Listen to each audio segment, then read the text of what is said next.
what's up with these Vice City style opening logos, but I'm feeling it. And this series has always nailed sound design, and the echo of the roar reminds us.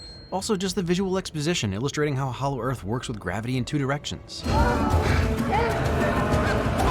Kong is rarely in too much trouble on his own turf, so stakes are being set right from the start. A threat worthy of a sick jump. Also, that's a lot of wart dogs. And yes, that's what they're actually called. Feel free to picture this. Also, making Kong seem small is always impressive and gives us some scale for Hollow Earth's features. Was that a smirk? Does our fluffy guy have some tricks up his sleeve for the wart dogs? Wart dogs.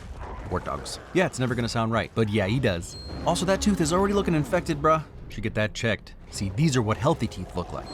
Wow, Kong's not messing around. Smart way to let him know what's up. Also, green blood is always a smart touch to avoid that R. Cause yeah, same.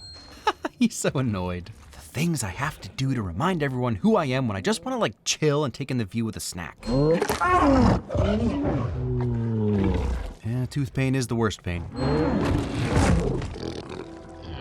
Kinda seems like Doug is surprised Kong let go, almost like he was hoping for a fight.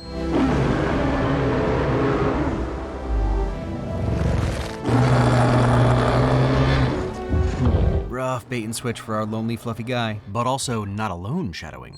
Godzilla's on the surface, Kong is below. As long as they don't venture into each other's territories, we've got nothing to worry about. And clever exposition dump for those who don't obsess over every detail of these movies like some kind of weirdo.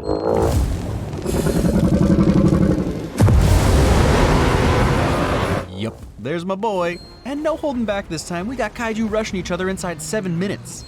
Although to even call it a fight, R.I.P. Scylla. But hey, at least Rome gets to dine on crab legs for the next 300 years. And if you're feeling bad for her, read the Hunted prequel comic. Scylla was messing stuff up all over the world. Also, yellow blood works for that PG-13 rating too. Aw, look at that cute little guy all tuckered out from tightening like a giant kitty cat. This is what I call the hat I wear when I forget to refill my SSRI. Depression jokes, you're here for them.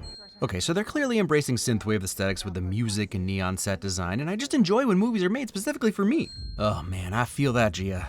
In class, at the movies, driving, you name it. Quick reminder that Andrews does actually know her stuff. Where will you be when the next Getting 80s nostalgia vibes from a brand new movie is a trip. and personal belongings, because Godzilla may not care about your hopes and dreams, but Gargantua does. Oh! Listen to Bernie crushing those ad reads. It's harder than it looks. I mean, not for one take leap, obviously. Also, I see no way that Gargantua Insurance isn't operating at a loss. Would be like exclusively offering trampoline insurance. Garden party trampoline? You hurt yourself on the box. $1 million? You'll take it. Thank you. You cut your hair. Highlights too, it's nice.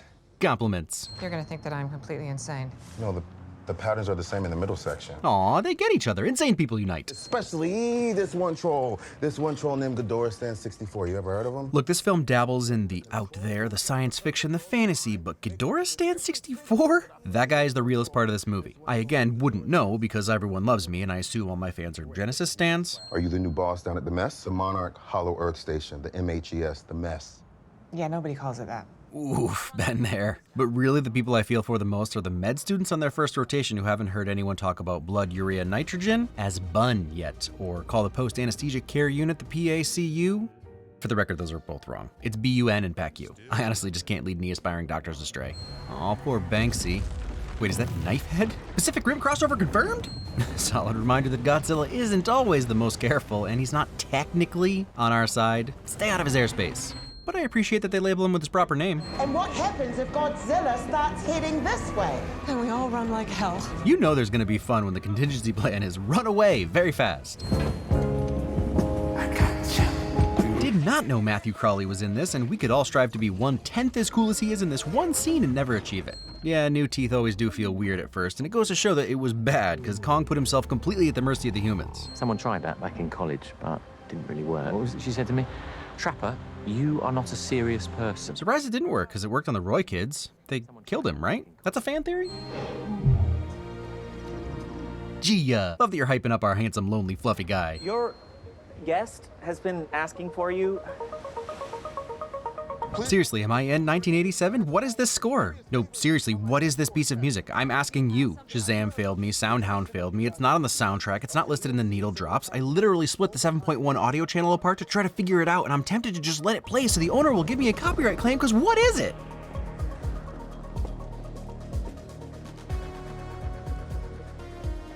got a working theory? Yeah, telepathic alien language. Alien. What an idiot. But yeah, everything else is pretty much accurate. Got him. And yeah, that's the thing about kids. When you say stuff to them, they remember it. Unless it's like, please clean your room, or stop hitting your sister, help me hide this body. Silly kids. Have I mentioned Kong's beautiful beard?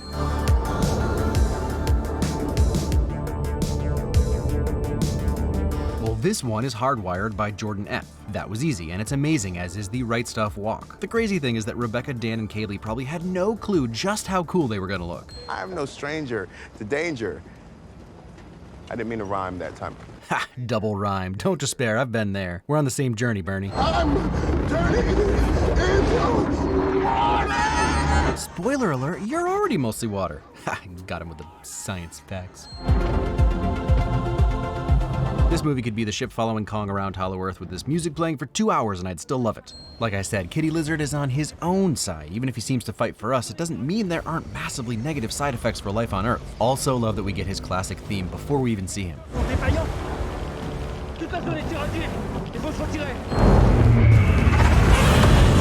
I always kind of wonder what this feels like to Godzilla. Somewhere between a sledgehammer and a light feather tickle is my guess. He seems mostly unbothered, but that could just be due to his badassery. EMP, atomic bubble, nuclear pulse, regardless, Godzilla is back, baby. I love the distorted anamorphic lens technique that keeps popping up. Makes dreams and reality blur together. That's not Kong. That's something else. Let's get off the ground before that something else comes back. See, I knew Trapper was the coolest because caution and risk mitigation is cool. Kong seems to save his battle axe for special occasions. New blue area of Hollow Earth, axe time. Good ol' Srua. Mini Kong is a cutie pie. I still pretty much go into movies blind, only watching trailers after, but through osmosis, I'd seen this still of Zuko as a cute little scared ape, so this moment is even more of a surprise. Kong knows he's in danger, but he's too excited to see another Titan ape. Perfect expression. And imagine going from being alone in the universe to pinned down by 3 of your own kin. Also, hi, have you met Kong? He don't mess. And while you gotta respect Mini Kong's pluck, he clearly doesn't know the king. Also genuinely laughed out loud at Kong slapping the other apes with the little guy. Good guy, Kong.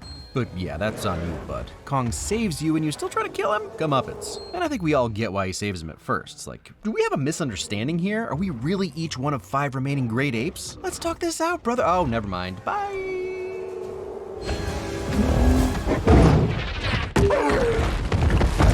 The sound design. Similar to when Kong used Zuko as a weapon, there's an almost hollow sound to the conks. Man, my phone has better stabilization than this, but I appreciate that he's bringing out the real gear for his dock. I'm getting eaten alive out here. Ha! Not yet. So they can grow their eggs. She needs it more than me. Yeah, that's sweet, but hell to the no, bro. Heard of dengue fever? You think Hollow Earth malaria is gonna be less fatal? That rotting flesh. It's probably just a carcass upwind. We keep moving. Mikhail, hold up. The smell alone would be enough, but there's actually some science behind gut feelings, as our bodies sense plenty of things quicker than our conscious minds. You were lied to in grade school. You have way more senses than 6. Yes, even beyond seeing dead people. I'm gonna trust my state-of-the-art thermal over your Ace Ventura hippy-dippy all day long. He got him with the Ace Ventura jab. The shirt is on point. But yeah, there we go. Eaten alive by a tree. I love these movies. Red in tooth and claw. Tennyson, you just watched a man get devoured by a topiary nightmare and you want to quote Tennyson. Brian Tyree Henry still doesn't get the love he deserves, and does anyone else get a little rush of happy chemicals when one character makes a way out there reference and another character picks up on it immediately? I know you do. You're here, aren't you? Hugging. Godzilla's burning hell with radiation. Seawater boiling around super radioactive Godzilla really hits home that he's a spicy boy. Unlike her vision from earlier, the feathers were added in post because the filmmakers didn't want to litter the forest. Respect. Of course Bernie's rocking the Polaroid. He wants that physical proof. What could have created this? Clearly it's the mother, the mycelium? Motherland? Get some culture, people. Just skip the last 5 minutes of the finale. She should be doing that. She shouldn't be doing that, right? Should she? Look, the story's gotta progress, but Bernie is the only remotely sane person here. Gia's got a psychic calling, so she gets a pass, but Eileen and Trapper? A linguist and a megafauna vet? You two cray. Slimy, yet satisfying. Nothing has ever messed with my sense of scale more than Zuko. He's just a little tyke, who's taller than full-grown trees. And his water splashes are slow motion. My brain hurts. He's technically taller than Kong was in Skull Island. Sick move by the Drowned Viper, and look, I know Tiamat is about to show up, but the Drowned Viper is currently taking coolest looking new Titan award. Even dead, it's got teeth on its tongue. Aw, seeing Zuko flinch hints that he's probably being abused. I mean, he did try to trick Kong into getting killed, but it'll take more than that to kill our tough, handsome, lonely, fluffy guy.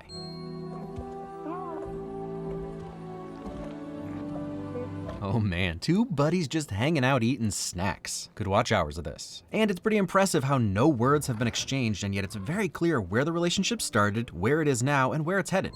We're entering Tiamat's domain. I want a domain. It's like the coolest way to describe your place. Hey, so dinner was great. Should we take this someplace quieter? My domain is just around the corner. Oh, no, that's a serial killer. That's what a serial killer would say, my bad. Well, Tiamat looks incredible. May have jumped the gun. Ah, gave Tiamat the old Hawk Tua. That's what that means, right? Atomic breath that dismembers. And every battle so far has only set up how serious the coming threat actually is, considering Godzilla just took Tiamat out in under a minute. Ha! Bernie always making sure he's got the footage. I love this score. So, at some point in a world of Titans and Hollow Earths and Moth Resurrections, things like Deanna Troi extrasensory empathy just seem pedestrian, right? Like if Jude told me he could feel someone's thoughts, I'd be concerned. But it's just a Tuesday for Dr. Eileen Andrews. You should make eye contact with him. It's considered polite.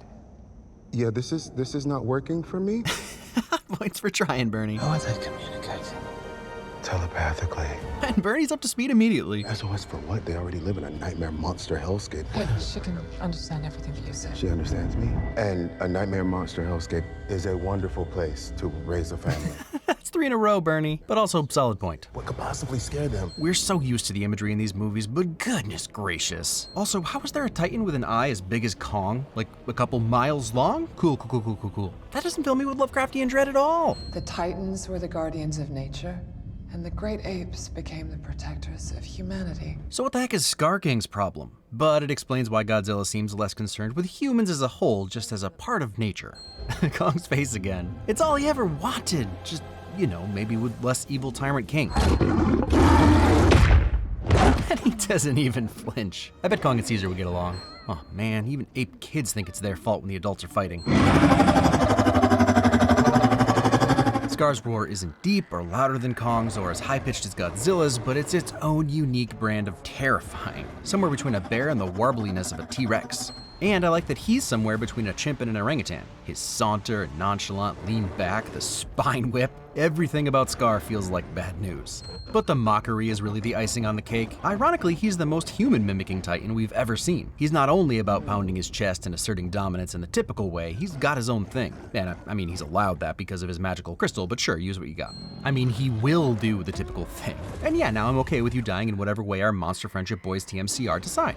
But even the way he fights makes Kong look like the dull one, as if he studied the way every Titan fights and knows what they're going to do before they do it. I love how Skar stops his guard from intervening and we think he wants to beat Kong himself, but instead he's just like, no, don't waste your breath, let's just cheat with magic.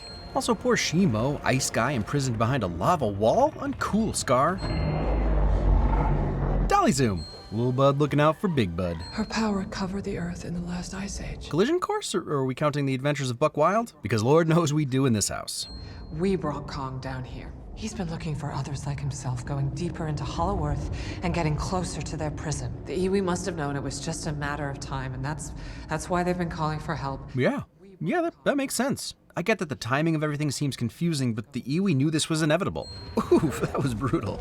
Man, these apes are the worst. His first instinct is to grab his buddy as a human ape shield. Yeah, you beat that chest, you fuzzy little hero. Like, you look at any isolated tribe or community, how many of them survive contact with the outside world? This place is special, man. It's magic. How long do you think it'll stay like that if you start posting that about? Look, Trapper's dropping facts, but also to answer his question, forever, considering you have to go through a hell portal to get there and no group that's ever gone to Hollow Earth has returned with the same number of people? Could you say that all again? The last part, so I have it on footage? That's amazing. Bern and I are on the same page. I love their cute buddy relationship. Ah, crap. That's really cool.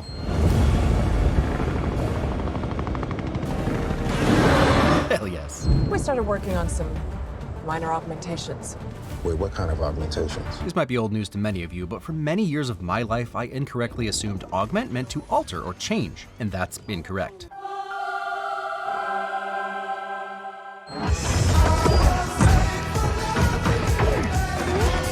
Again, hell yes. They got the needle drop and the vibe perfectly correct here, and I genuinely didn't know I'd be so stoked for Kong to get tech, but I am in fact stoked, as is Kong. He's either gonna love it, or he's gonna rip it off with his teeth.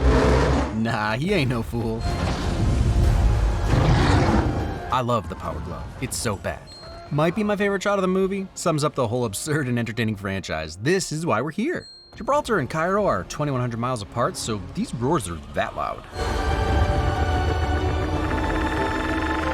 The Queen has returned. And even if trailers give so much away, it's fantastic that they kept Mothra under wraps. Again, bigger things going on than a few measly human lives. Pink spikes of fire, though. He tried diplomacy so hard. Suplex! Godzilla just suplexed Kong, a sentence I never expected to be able to utter in my lifetime. Ah, Kong learned from the last time, the foot is never a good thing. Kong went from, no listen, we have a common enemy, to Fafo pretty quick. I mean, the absolute disrespect. Also, this shot letting us travel along Godzilla's charge up. Always the best entrances. Check out my reaction to Everything Great About Godzilla King of the Monsters on Nebula to see all her best entrances, and to hear me say that again. And it's not often that we get to see Godzilla interact with individual humans, so it's always heartwarming when he does. Quicksilver, Katsumoto, and Coach Taylor are among the lucky ones. See, jerk, you always do this. A triple roar! Monster Friendship Squad DMCR to the rescue! Anti-gravity shockwave, but only for a few minutes or maybe less. After that, everything that is up will come crashing down. I love that movies like this still explain things. We don't need it and we barely understand it. We just saw an ape and a lizard destroy the pyramids, but I appreciate the dedication to the craft. Poor Shimo, she tries to fight the crystal every time, but magic be magicking.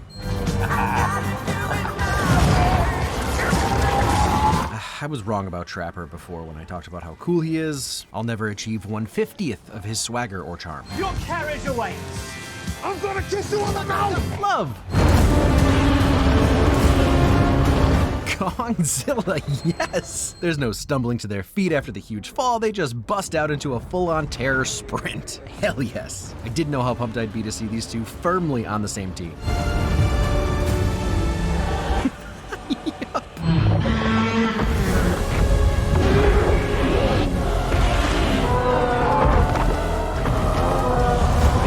Definitely here for a zero-gravity monster fight scene, and of course Skar adapts like a pro. Hate you. Little man helping out and somehow still being all cute. Mothra, you beautiful, very likely dusty creature. Saving those humans. The fight would have been a little unfair with a power glove and a battle axe. I like to think they originally wanted to have a surfer in the pocket as it froze and then realized it would be a gruesomely brutal death, so instead we just got the dope explosion. Also, this oneer is bananas. Love that the music slows down as Shimo freezes the beach and the spin of the camera like it got barreled by the wave, leading to Skar's epic wipeout on the beach. The only flying tooth scene that's better is from Blue Eye Samurai. And I mean, you made fun of his fake tooth. What do you think was gonna happen? Also, Kong's face is everything. Honestly, love it or hate it, it's pretty funny that we're only 5 movies into the Monsterverse and Monster v Monster just doesn't cut it. So we get spine whip magic crystal tossing half a building to be pulverized by giant power glove. To be clear, I love where we are. Purple steam from his eyes? Love the reminder that even though everyone seems about the same size in this fight, that's just because they're all ginormous. And the crystal is bigger than a city bus and it lands like it. The tooth! Ha! Humans saved the day. It was us. Good job, us. Alright, I guess Zuko helped too. That was awesome. He's the man.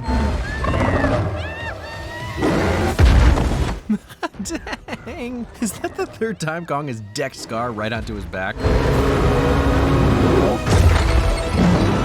I love a solid PG-13, insanely gruesome, disgusting, and punishing death, all in theory, comeuppance.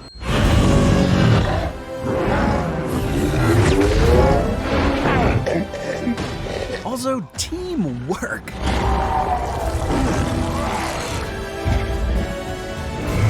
smiles? Godzilla's is almost dismissive. All right, just don't forget your place.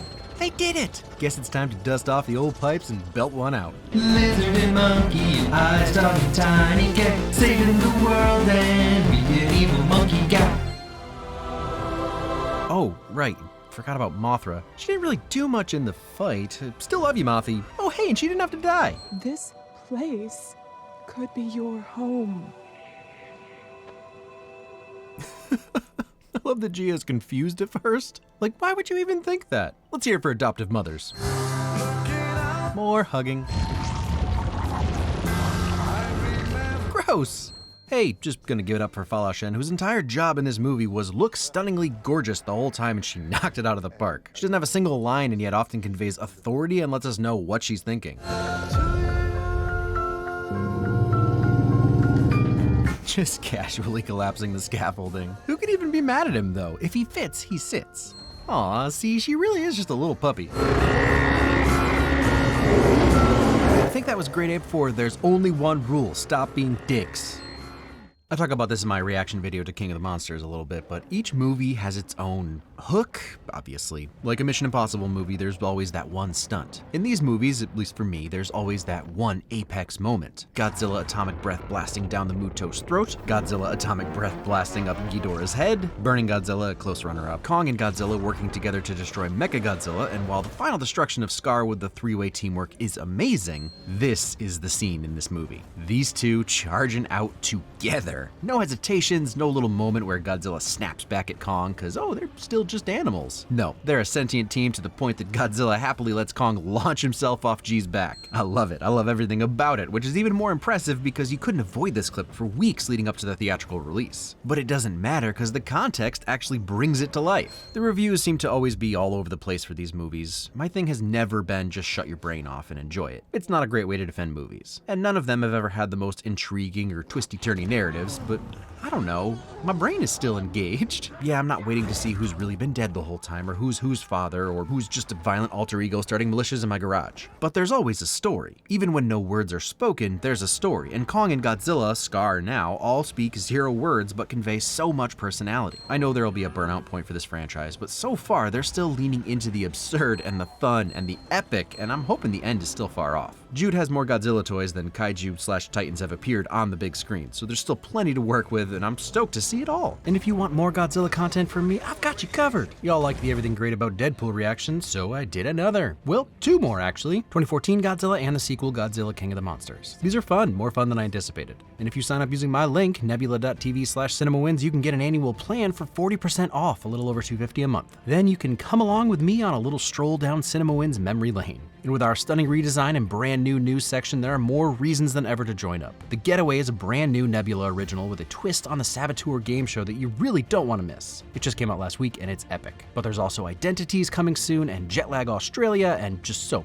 much more. You can do the annual plan or a lifetime plan, whatever works for you, and you'll get so much out of it. I have more in the works, and honestly, these reactions might become more common if I keep remembering behind the scenes stuff and continue to enjoy making fun of myself from the past. So sign up with my link for 40% off and go watch Everything Great About Godzilla 1 and 2. Still workshopping the name.